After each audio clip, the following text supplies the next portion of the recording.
చూడండి సభలో సమావేశాలు, మీటింగ్‌లు మరియు గ్రూపులుగా చేరి జనాలు మాట్లాడే సందర్భాలలో ఊరికనే కూర్చోక సాధ్యమైనన్ని తెలుగులో మాట్లాడే మాటలను ఇంగ్లీష్‌లోనికి మార్చండి. అంటే జనరల్‌గా మనకేదైనా సభలో గాని, సమావేశాల్లో గాని, మీటింగ్‌లలో గుంపులుగా కూర్చొని ఏదన్నా మాట్లాడుకుంటూ ఉంటారు జనాలు. అట్లాంటి వాటిని మనం ఏంటి తెలుగు మనకు అర్థమవుతుంది. దాన్ని దేంట్లోకి మనం మార్చగలగాలి? ఇంగ్లీష్‌లోకి మార్చుకోవాలి. ఓకేనా? కన్వర్షన్. ఓకే. ఓకే. సో, ఇంగ్లీష్‌లో మాట్లాడే సందర్భాల్లో వచ్చే సందేహాలను ఒక పేపర్ మీద వ్రాసుకొని, ఎవరైనా ఇంగ్లీష్ టీచర్‌ని లేదా ఇంగ్లీష్ బాగా వచ్చిన స్నేహితుడిని అడిగి సందేహాలను నివృత్తి జేసుకోవాలి. అంటే సపోజ్ ఇంగ్లీష్ మాట్లాడే సందర్భంలో మీకేదైనా డౌట్స్ ఒస్తాయి. అలాగే ఆన్ ఎక్కడ యూజ్ చేయాలి? అపాన్ ఎక్కడ యూజ్ చేయాలి? వితిన్ ఎక్కడ యూజ్ చేయాలి? బిట్వీన్ ఎక్కడ యూజ్ చేయాలి? అమాంగ్ ఎక్కడ యూజ్ చేయాలి? హావ్ ఎక్కడ యూజ్ చేయాలి? హావ్ బీన్ ఎక్కడ యూజ్ చేయాలి? హావ్ నాట్ బీన్ ఎక్కడ యూజ్ చేయాలి? హాడ్ నాట్ బీన్ ఎక్కడ యూజ్ చేయాలి? యాస్ ఎక్కడ యూజ్ చేయాలి? ఇట్లాంటివి తెలియనప్పుడు మనం ఇంగ్లీష్ వచ్చిన వాళ్ళు టీచర్స్ లేదా మన స్నేహితులు బాగా వచ్చిన వాళ్ళతో మనం డిస్కస్ చేయాలి. అవునా?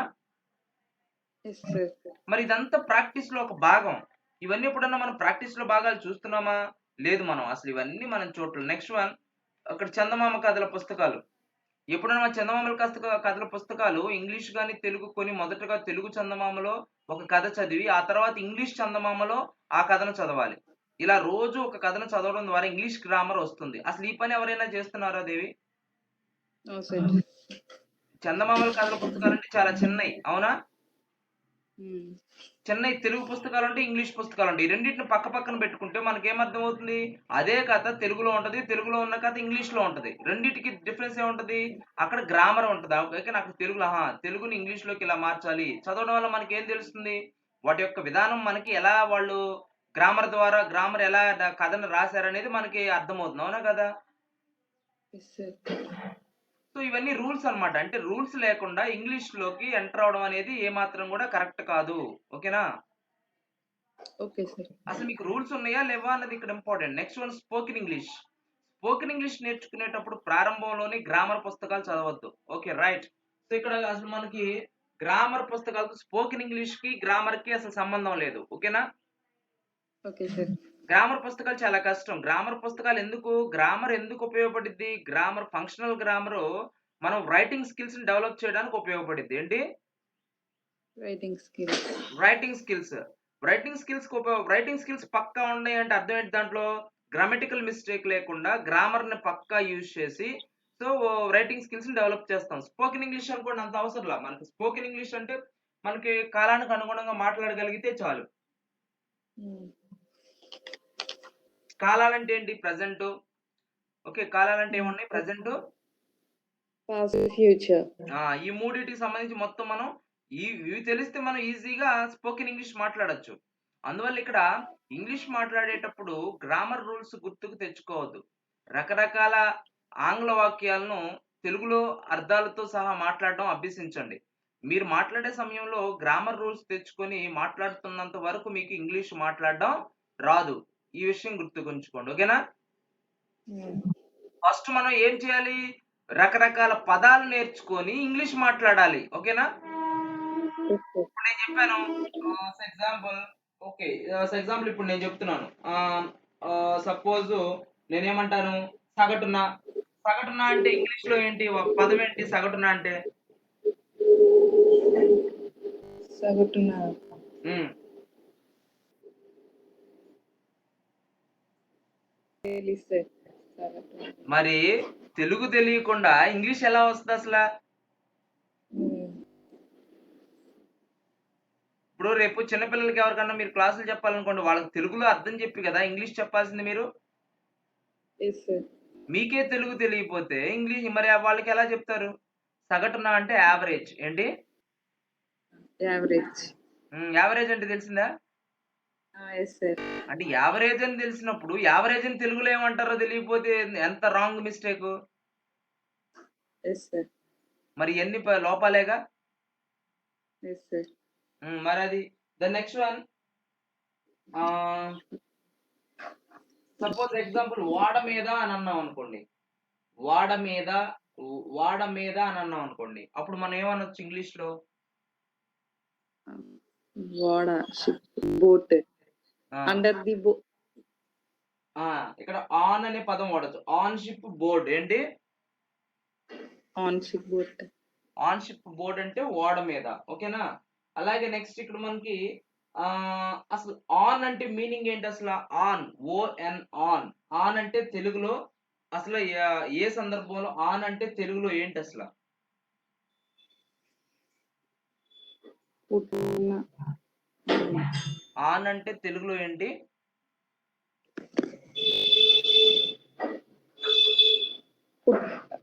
ఆన్ ఆన్ అంటే పెళ్ళి ఆ, అలా. ఆన్ అంటే మీద, అందు అని అర్థం యాక్చువల్ గా తెలుగులో మీనింగ్. ఓకేనా? Okay sir. అంటే మీద, అందు. On, on, on, on, on, on the table, on the table. Okay, in the table వేరు, ఆన్ ది టేబుల్ వేరు. అవునా? Yes sir.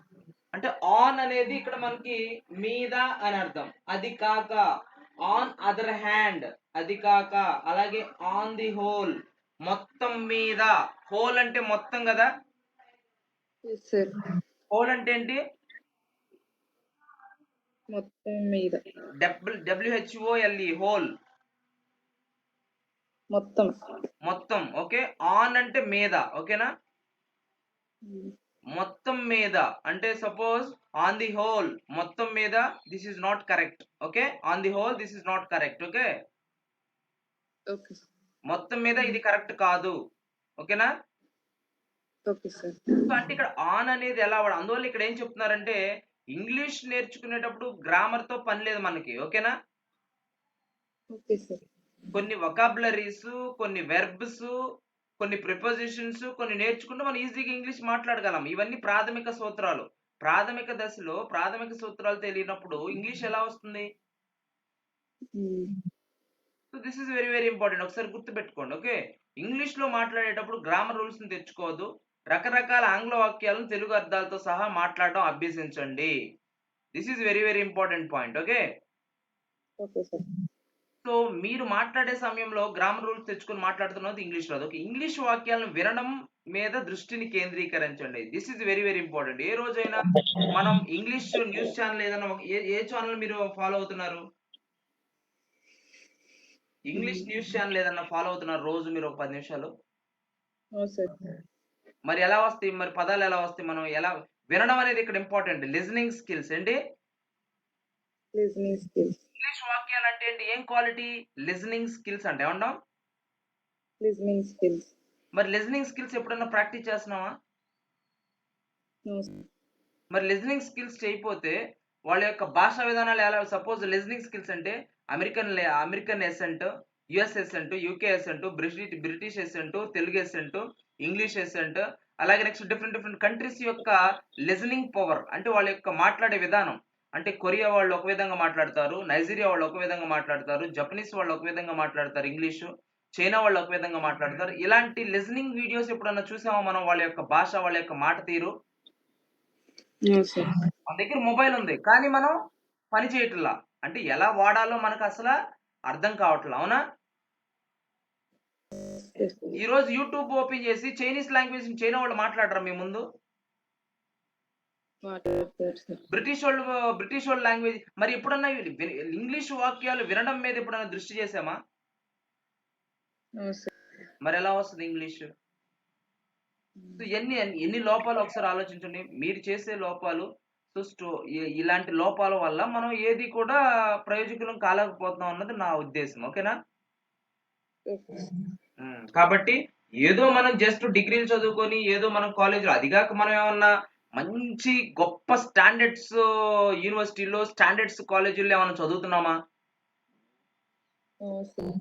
మరి అట్లాంటప్పుడు మనకి మన కాన్ఫిడెన్స్, సపోజ్ ఐఎమ్స్ లోనో పెద్ద పెద్ద యూనివర్సిటీలో పెద్ద పెద్ద స్కూల్స్ లో చదువుతుంటే మనం కాన్ఫిడెంట్ గా ఉండొచ్చు. ఓకే, నేను మంచి ప్లేస్ లో ఉన్నాను, డెఫినెట్లీ గా నాకు మంచి ఆపర్చునిటీ వచ్చింది, మంచి లైఫ్ ఉంటది అని నమ్మకం అనేది ఉంటది. అవునా? Yes sir.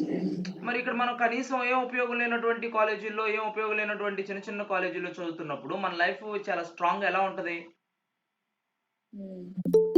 సో కాబట్టి జాగ్రత్తగా ఈ పాయింట్ ఆలోచించండి.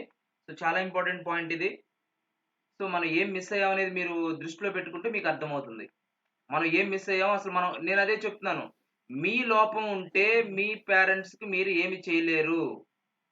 మీ దగ్గరలో ఇన్ని లోపాలుంటే మీ పేరెంట్స్ మనం చదువుకోవడం వల్ల కూడా ఏం ఉపయోగం? వాళ్ళు చిన్నప్పటి నుంచి మనల్ని కష్టపడి చదివించడం వల్ల ఏమన్నా ఉపయోగం ఉందా? No sir. మరి ఇలాంటి మిస్టేక్స్ అన్నీ మనం జేస్తున్నప్పుడు మరి వాళ్ళకేం సంబంధం అసల? ఇలాంటి యాటిట్యూడ్ మీ దగ్గర లేనప్పుడు పాపం పేరెంట్స్‌కేం సంబంధం అసల? Yes sir. సో, కాబట్టి ఆలోచించుకోండి. మిమ్మల్ని మీరు రియలైజ్ చేసుకొని మీరు ప్రాక్టీస్ మొదలు పెట్టుకోండి. సో, ఇంట్లో ఉన్న మూడో తరగతి గాని, ఆపై తరగతి చదివే పిల్లలతో మరియు పక్కింటి వారి పిల్లలతో ఇంగ్లీష్ మాట్లాడడం ప్రారంభించండి. ఏ రోజన్నా ఈ పని చేశామా? No sir. ప్రతిరోజు ఎనీ ఇంగ్లీష్ పేపర్ చదవండి. రోజు పేపర్ మనం ఒక 5 నిమిషాలు, 10 నిమిషాలు పేపర్ కోసం మనం స్పెండ్ చేస్తున్నామా? సార్. ప్రతిరోజు దానిలో ఉన్న మీకు తెలియని 10 ఇంగ్లీష్ పదాలను రాసుకొని డిక్షనరీ ద్వారా వాటి అర్థాలు తెలుసుకోవడానికి ఎప్పుడన్నా వొకాబులరీ చేసారా? హ్మ్. ఇంగ్లీష్‌లో రాసేటప్పుడు ఆలోచించడానికి తగిన సమయం ఉంటుంది. ఇంగ్లీష్‌లో రాసేటప్పుడు ఆలోచించడానికి తగిన సమయం ఉంటుంది కానీ, ఇంగ్లీష్ మాట్లాడేటప్పుడు ఆలోచించే వ్యవధి ఉండదు. మాట్లాడేటప్పుడు ఆలోచించకూడదు. మాట్లాడగలగాలి. వెంటనే మాట్లాడాలి. ఇప్పుడు నేను తెలుగును చూడు, తెలుగులో ఎంత క్లారిటీగా మీతో మాట్లాడుతున్నాను. అలాగే ఇంగ్లీష్‌ని కూడా మనం అంతే క్లారిటీగా మాట్లాడాలి. అదొక హాబిట్. అది ఒక పెద్ద సముద్రము కాదు. పెద్ద భయంకరమైనటువంటి సమస్య కాదు. ఓకేనా? Okay sir. ప్రాక్టీస్. నేను తెలుగు మీడియమే. చిన్నప్పటి నుంచి నేను తెలుగు మీడియమే. నేను నేను యాక్షన్ చేస్తున్నాను. మీరు యాక్షన్ చేయట్లా. అదే తేడా. ఓకేనా? Okay sir. వివిధ రకాల ఇంగ్లీష్ వాక్యాలను బాగా మాట్లాడడం, అభ్యసించడం చేతనే మనం వెంటనే మాట్లాడగలగాలి. అంటే ఇక్కడ అభ్యసించడం అనేది పెద్ద సమస్య. ఇప్పుడు మీరు ఇంగ్లీష్‌ని అభ్యసించడం మానేశారు. అవునా? Yes sir. అసలు ఇంగ్లీష్ జోలికే మీరు వెళ్ళట్లేదు. అవునా? Yes sir. అందువల్ల ఇంగ్లీష్ రాదు. ఇక్కడ 12వ పాయింట్ గుర్తుపెట్టుకోండి. నోరు తెరచి తప్పో, ఒప్పో ఏదో ఒకటి ఇంగ్లీష్‌లో మాట్లాడుతుండాలి. అసలు ఈ పని ఎప్పుడన్నా జేస్తున్నామా? No sir. సో, మరెలా వస్తది? నోరు తెరిచి మాట్లాడకుండా ఉన్నంత వరకు మీకు ఎంత గ్రామర్ వచ్చినా, ఎంత ఇంగ్లీష్ వచ్చినా, డిక్షనరీకి ఎంత కంఠస్థమైనా, ఒక్క వాక్యం కూడా ఇంగ్లీష్‌లో మాట్లాడలేరు. ఎందుకంటే మీరు నోరు తెరిచి మాట్లాడట్లేదు గదా! ఇప్పుడు నేను పిల్లల్ని అడిగినప్పుడు అమ్మ తెలుగో ఏదో కనీసం తెలుగే మాట్లాడలేకపోతున్నారు నాతో. అవునా? మరి తెలుగులోనే సమాధానం చెప్పనటువంటి వీళ్ళు ఇంగ్లీష్‌లో నాతో ఎలా నోరు తెరిచి మాట్లాడతారు? అవునా కదా? Yes sir. ఇంగ్లీష్ కానీ మీ ఎదుట ఉన్నవారు మాట్లాడే ప్రతి మాట మీకు చక్కగా అర్థమవుతుంది. కానీ మీరు మాత్రం తిరిగి ఇంగ్లీష్ మాట్లాడలేరు. కేవలం మాట్లాడే అభ్యాసం చేయకపోవడం వల్లే. ఈ మాట కరెక్టా కాదా? Yes sir. ఇది ఖచ్చితం. ఇప్పుడు ఎవరైనా ఇంగ్లీష్ మాట్లాడినప్పుడు మీకు చక్కగా అర్థమవుతుంది. తిరిగి మాట్లాడలేకపోతున్నారు అంటే కేవలం మీరు మాట్లాడే అభ్యాసం చేయలేకపోతున్నారు. ఓకేనా? స్పీకింగ్ ప్రాక్టీస్ లేదు. అవునా? కాబట్టి నోరు విప్పాల్సిందే. లేకపోతే పనవ్వదు. ఇది గుర్తుపెట్టుకోండి. ఓకేనా? Okay sir. మీకేదైనా రాంగ్, రైట్ అయినా మాట్లాడేసేయాల్సింది అంతే ఇంక. మనకు ఓవర్ కాన్ఫిడెన్స్ అనేది అస్సలు ఉండకూడదు. ఒక ఇంగ్లీషా ఇది మనకు తెలియనిదేముంది అనే కాన్ఫిడెన్స్ ఉన్నవాళ్ళు అసలు నాకు చాలా ఇదిగా ఉంటది. ఓకే. నెక్స్ట్ కొంతమందికి స్టేజ్ ఫియర్ ఉంటుంది. ఇక్కడ ఒక విషయం గుర్తుంచుకోండి. మనకు తెలిసినంతలో ఇంగ్లీష్ మాట్లాడుతుంటే అందరూ మెచ్చుకుంటారు. ఓకేనా? మనకు తెలిసినంతలో యెస్. ఇంగ్లీష్ మాట్లాడుతుంటే అందరూ మెచ్చుకుంటారు. మన గురించి గొప్పగా ఊహించుకుంటారు. మన ఇంగ్లీష్ మాట్లాడుతున్నప్పుడు. తప్పులు, మిస్టేక్స్ దొర్లినా ఎవరు పట్టించుకోరు. మనం చెప్పే మ్యాటర్ మీద ఎదుటివారి దృష్టి అంతా ఉంటుంది. గుర్తుపెట్టుకోండి ఫస్ట్. మనం చెప్పే మ్యాటర్ మీదే ఎదుటివారి దృష్టి అంతా ఉంటుంది. తప్పుగా మాట్లాడినా ఎగతాళి చేయడం, నవ్వడం, కామెంట్ చేయడం ఎవరు చెయ్యరు. పైగా మన మీద అభిమానం ఉన్నవారు మనం మాట్లాడిన తర్వాత మనం చేసిన తప్పులను ఎవరు లేని సమయంలో తెలియజేసి మనల్ని ప్రోత్సహిస్తారు. ఓకేనా? Okay sir. మరి ఇట్లాంటియన్నీ మనం ఎప్పుడైనా చేస్తున్నామా? చేయట్లేదు. నెక్స్ట్ వన్ ఇక్కడొచ్చేసి మనకి హోలీ ఫెయిత్ వారి 3వ తరగతి నుండి 7వ తరగతి వరకు గల ఇంగ్లీష్ పాఠ్య పుస్తకాలను చదివి చక్కగా ఇంగ్లీష్ గ్రామర్ వస్తుంది. అంటే ఇక్కడ హోలీ ఫెయిత్ అంటే యాక్చువల్‌గా ఇది క్రిస్టియానిటీ. అంటే సపోజు జనరల్‌గా ఇప్పుడు మనకి వీళ్ళకెందుకు ఇవిలా వచ్చిందంటే పురాతన కాలంలో రోమన్సు మన భారతదేశం మన ప్రపంచంలో ఎక్కువగా 80% క్రిస్టియానిటీ ఉంటది కాబట్టి వీళ్ళలో బుక్స్ ఇంగ్లీష్ ప్రథమంగా వీళ్ళకి మంచి స్ట్రాంగ్ స్టాండర్డ్ ఇంగ్లీష్ అన్నమాట. అందువల్ల ఇక్కడ హోలీ ఫెయిత్ అని చెప్పారు. ఓకేనా? Okay sir. హోలీ ఫెయిత్‌లో ఎలాంటి మంచి ఇంగ్లీష్ చాలా పక్కాగా ఉంటారు. మీరు అబ్జర్వ్ చేసుంటారో లేదో. కొంతమంది పాస్టర్లు గాని, లేకపోతే ఇంటర్నేషనల్ పాస్టర్స్ గాని, వీళ్ళు గాని ఇంగ్లీష్ చాలా పక్కాగా మాట్లాడతారు. అవునా గదా! Yes sir. ఎందుకంటే వాళ్ళు ఆ పదాలు, వాళ్ళు ఆ డిక్షనరీలు వేరు. వాళ్ళ ఆ బైబిల్‌లో ఇంగ్లీష్ బైబిల్స్‌లో ఉండేటువంటి పదాలు చాలా ఎక్సలెన్స్ చాలా ఇంగ్లీష్ తొందరగా వస్తది. ఆ పదాలు నేర్చుకునే వాళ్ళలో. కానీ మిగతా వాళ్ళలో మన దాంట్లో ఎన్నుంటాయి? మన దాంట్లోనేమో ఆధ్యాత్మికము, లేపోతే ఈ రామాయణము, మహాభారతం ఇట్లా సంస్కృతం ఎక్కువుంటది. ఏంటి? సంస్కృతం. సాంస్క్రిట్ ఎక్కువుంటది. కానీ హోలీ ఫెయిత్‌లో ట్రూత్ ఉంటదనమాట. అంటే రియాలిటీస్ ఉంటాయి. కొన్ని డిఫరెంట్ వర్డ్స్ కంప్లీట్‌గా సొసైటీకి సంబంధించినటువంటి కొంచెం డిఫరెంట్‌గా ఉంటాయన్నమాట. అంటే అక్కడ మన ఇంగ్లీష్ పదాలకి, బైబిల్‌లో ఉన్నటువంటి పదాలకి చాలా డిఫరెన్స్ ఉంటది. ఓకేనా? Okay sir. అందువల్ల ఈ బుక్‌లో ఏం చెప్పారు? హోలీ ఫెయిత్ ఏదైనా ఎగ్జాంపుల్ బుక్స్ ఉంటే, మూడో తరగతి నుంచి ఏడో తరగతి వరకు గల ఇంగ్లీష్ పాఠ్య పుస్తకాలను కొని చదివితే చక్కగా ఇంగ్లీష్ గ్రామర్ వస్తుంది. ఓకేనా? Okay sir. So, these are all fundamental basic rules. అసలు ఈ రూల్స్ అవసరమా కాదా దేవి అసలు మనిషికి? అవసరం సార్. ఈ 14 రూల్స్ లేకుండా మనం ఇంగ్లీష్ మాట్లాడగలమా అసల? Okay. So that is the point today. This is the example. Index part 1 sentence for practice. Yes, practice, practice, practice. మొత్తం ఎన్ని ఎక్సర్సైజ్లు ఉన్నాయి?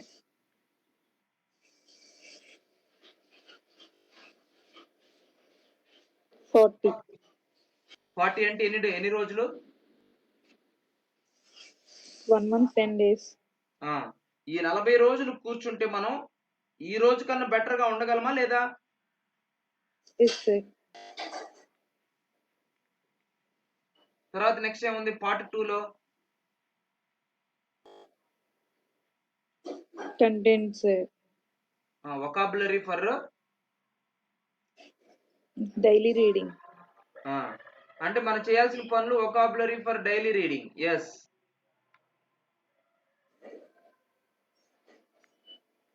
ఈ పదాలు తెలుసు అసలు?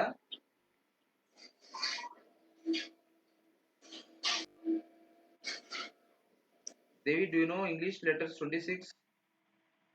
Yes sir. ఇది కూడా క్వశ్చన్ ఎలా అంటారా? Yes, this is also question. Okay. Yes sir. ఈ ఇంగ్లీష్ పదాలు వచ్చి ఒకసారి తెలుగులో రాయమంటే తెలుగు జాతి కాదు కదా. Yes sir. డబ్ల్యూ రాయమంటే డబ్ల్యూని అసలు తెలుగులో ఎలా రాయాలో అర్థం కాదు. ఓకేనా? Yes sir. ఈ ఇంగ్లీష్ లెటర్లు రాయమంటే అసలు మరి ఎంతమంది రాస్తారో మరి నాకు కూడా తెలియదు. అవునా కదా? అవును సార్. ఈ రాయండి ఎగ్జాక్ట్ గా ఇలా రాసేవాళ్ళు ఎంతమంది ఉన్నారో ఒకసారి టెస్ట్ పెట్టామనుకో, అప్పుడు బయటపడతారు ఒక్కొక్కళ్ళు మహా గొప్ప మేధావులంతా. అవునా కదా? అవును సార్. గొప్ప గొప్ప వాళ్ళందరూ ఇప్పుడు ఈ వ్రాతక్షరాలు ఇలాంటివి రాయండి అమ్మా అంటే అప్పుడు బయటపడతారు. వాళ్ళ యొక్క ఎల్కేజీ నర్సరీ స్టార్ట్ లోకి వెళ్తారు మళ్ళీ ఎల్కేజీలోకి. ఓవెల్స్. ఓవెల్స్ ఎలా ఉంటాయి? ఏఐఓయు అనేది ఓవెల్స్. ఆ ఓవెల్స్ కి కాన్సోనెంట్స్ కి డిఫరెన్స్ ఏంటి? What are the vowels, what are the consonants? ఒక vowels 5, consonants 21. There are 26 letters. అవునా? Yes sir. So what are the vowels and vowels ఎక్కడ pronunciation letters. What are the okay.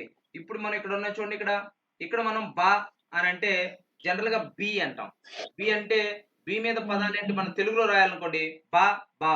For example ఇప్పుడు ఈ రోజంతా మరి మొబైల్లో మనం వాట్సాప్ లో తెలుగు టైప్ చేస్తున్నావా లేదా? Yes sir. ఇంగ్లీష్ ని తెలుగులో టైప్ చేస్తున్నావా లేదా? Yes sir. ఎలా? ఫర్ ఎగ్జాంపుల్ ఇండోపుల్ ఎలా ఉందనుకోండి. ఇప్పుడు ఏమంటున్నాం బా అన్నాం అనుకోండి. ఆ బరువు అన్నాం అనుకో, BARUV.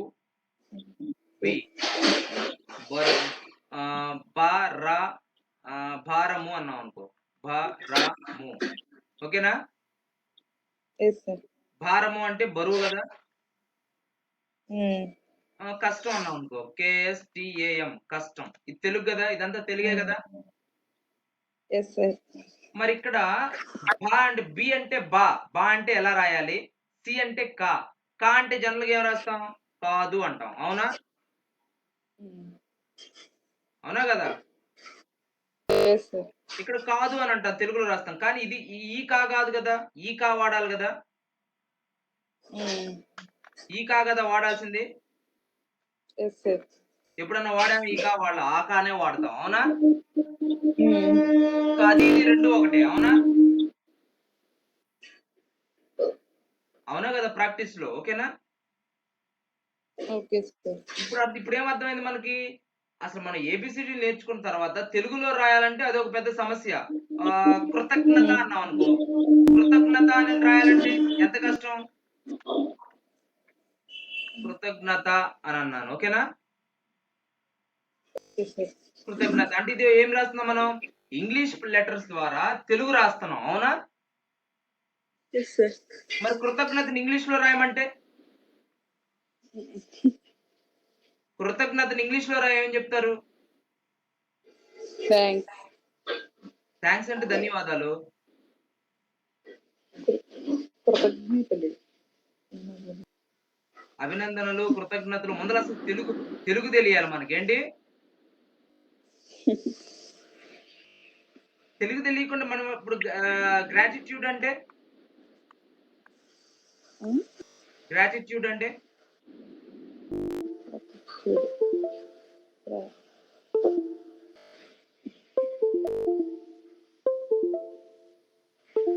తెలుగులో చెప్పండి మీనింగ్ గ్రాటిట్యూడ్‌కి. మీ మొబైల్‌లో ఏదైనా ఫర్ ఎగ్జాంపుల్ మీ మొబైల్‌లో ఏదైనా డిక్షనరీ ఉందా? No sir. మరి చూడండి. డిక్షనరీ లేదంటే మీరు ప్రపంచ మేధావులా?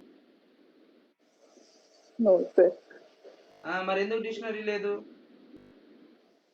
హ్మ్. ఉమ్, అంటే అవసరమైనటువంటివి ఉండవు. గ్రాటిట్యూడ్ అంటే కృతజ్ఞత, చేసిన మేలును తలచడం అన్నమాట. ఏంటి? తలచడం. కృతజ్ఞత. చేసిన మేలును తలచడం. థాంక్స్ అంటే చేసిన పనికి ధన్యవాదాలు చెప్పడం. ఓకేనా? కృతజ్ఞతని అంటే చేసిన మేలును మర్చిపోకుండా ఉండడాన్ని కృతజ్ఞత అంటాం. ఏమంటాం? కృతజ్ఞత. మరి తెలుగు మాట్లాడడం మరి ఇట్లాగే ఉంటది. మరి నేర్చుకుంటే మొదట అల్లాగా ఉంటదన్నమాట పరిస్థితి. ఓకేనా? ఏంటి మన వయసేంటి? మనమేంటి? మన లెవెల్ ఏంటి? మళ్ళీ ఇప్పుడు ఏబీసీడీలు ఏంటన్నట్టుగా ఉంది పరిస్థితి. అవునా? Yes sir. అవునా గదా! అంటే ఇవన్నీ నిజం. ఇప్పుడు నేను అవును. మాట్లాడేదంతా నిజమా కాదా? అవును సార్. ఇలాంటి ప్రతిచర్య లేకుండా మనం ముందుకెళ్ళటం అసల ఇది గుడ్డిగా ఎళ్ళమంటారా? లేపోతే రేషనల్‌గా తెలివిగా ఎళ్ళమంటారా? బ్లైండ్‌గా వెళ్ళడం. బ్లైండ్‌గానే వెళ్తున్నామని అర్థం. ఇప్పుడు నేను కృతజ్ఞత అని తెలుగులో రాసాను. వెంటనే దాన్ని ఇంగ్లీష్‌లో మనం చెప్పలేకపోయాం. అవునా? Yes sir. ఇక్కడ మరి కాదు అంటే? కాదు. ఉమ్, నో. నో అంటే తెలుగులో అర్థం? కాదు. నో అంటే కాదు. అవునా? అవును సార్. నాట్ అంటే?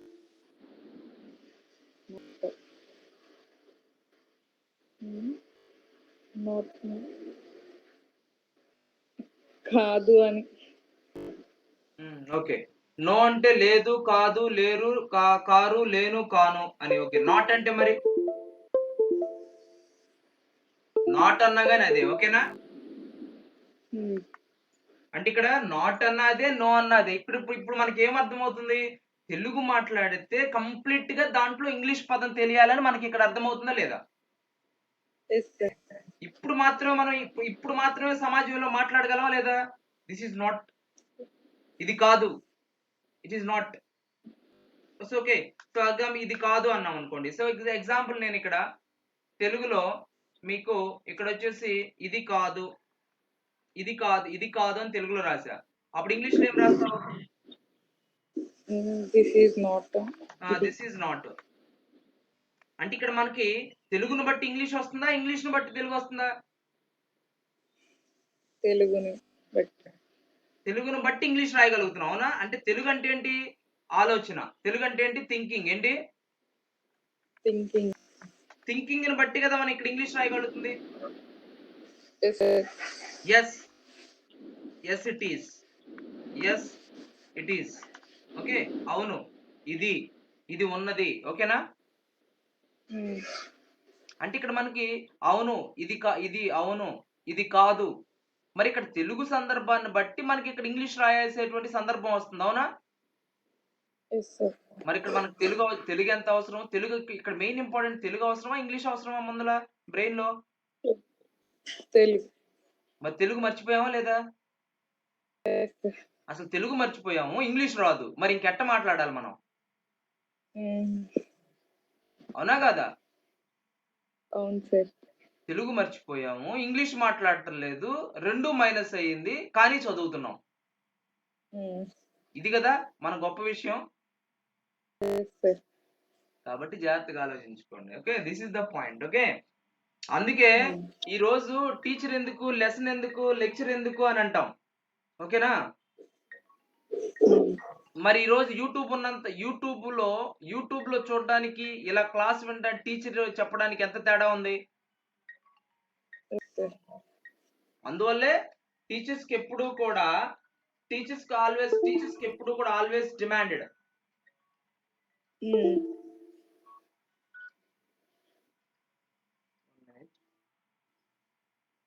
So that is the point. Concept అర్థమైంది కదా మీకు? Okay. Good. So that is the point. ఏం మిస్ అవుతున్నాం అనేది నేను మీకు చెప్పాను. So these are the instructions about English. English అసలు ఫస్ట్ మీకు ప్రాథమిక దశ మీకు ఇవన్నీ ఉండాలి. ఇవన్నీ ప్రాక్టీస్ చేసుకోవాలి. సో నేను మీకు ఈ ఫైల్ పంపిస్తాను. ఇవన్నీ ప్రాక్టీస్ చేయండి. గట్టిగా మీరు నెల, 2 నెలల్లో గట్టిగా ఇంగ్లీష్ మీద కూర్చుంటే ఆటోమేటిక్‌గా మళ్ళీ మీరు రెడీ అవుతారు. ఎందుకంటే మీరు 0 లెవెల్‌లో లేరు కదా! Mm. ఎంతో కొంత మీకు ఐడియా ఉంది కాబట్టి ఓకే. ఇయన్నీ చూడండి. ఎవరు ఇవన్నీ పట్టించుకుంటున్నారు చెప్పండి? ఒత్తక్షరాలు పి, హో, ధో, హో, ఘో. అసలు ఘో రాయమంటే తెలుగులో మనం ఇంగ్లీష్‌లో రాయగలమా? లేపోతే బో అనంటే ఎలాగ నెక్స్టు? దో అంటే ఎలాగ? గో అంటే? ఇట్లాంటియన్నీ ఇప్పుడు మనం ప్రాక్టీస్ చేయగలిగితే కదా మనం రాయగలిగేది. Yes, sir. మరి ఎంత మిస్టేక్స్ ఉన్నాయి మనం బేసిక్స్ లెవెల్స్‌లో మరి ఎన్ని? ఇక్కడ ఒత్తులున్నాయి. ఇక్కడ ఒత్తులతో ఉన్నాయి. లు, మ, ను, రు, సు, టు ఇట్లాంటివి రాయాలంటే మరి ఆల్ఫాబెట్స్‌ని ఇంగ్లీష్‌లో ఒత్తక్షరాలు రాయగలగాలి కదా! వ్య, ట్ర, Mm. జ్య, ర్య, ప్రే, గ్ర, ప్ర. మరి ఇయన్నీ తెలుగులో రాయాలంటే కష్టమా కదా! ప్రజ్ఞ అన్నాం అనుకో. ఇప్పుడు నేను చెప్పాను కదా! ప్రజ్ఞ అనేది నోట్ ప్యాడ్‌లో రాయగలగాలా లేదా? Yes, sir. మరి ఇంగ్లీష్ మనం ఏం ప్రాక్టీస్ మిస్ అవుతున్నామో ఒకసారి ఆలోచించుకోండి. ఎందుకంటే ఇది ప్రాథమికంగా నేను బేసిక్ మీకు చెప్తున్నా. ఇవన్నీ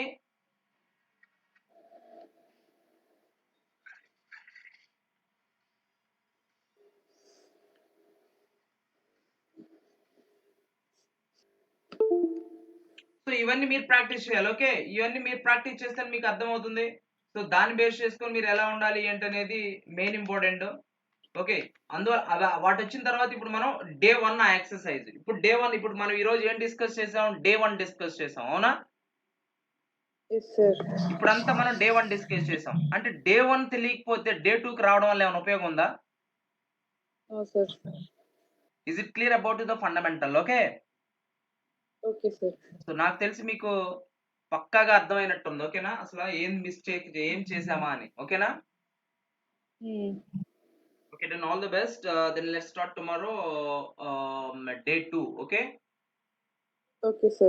First you do focus on that day 1. Okay. Day 1, then you will be focused on that once revised your past skills. Okay. Okay, sir. Then I will send it document. Okay. Okay, sir. Okay. Then all the best. Okay. Okay, sir. That is English. Actually ఇవన్నీ ఎవరు మాట్లాడుకోరు. అసలు ఇది నిజం. అవునా? అవును sir. నిజం ఎవరు మాట్లాడరు. అవునా? Yes sir. అది. ఈరోజు మనం మాట్లాడితే తెలిసింది అసలు ఇంగ్లీష్ అంటే ఏంటో. అవునా? Yes sir. Okay. Good. Okay. Okay sir. Okay, then next we go to computer class. Okay.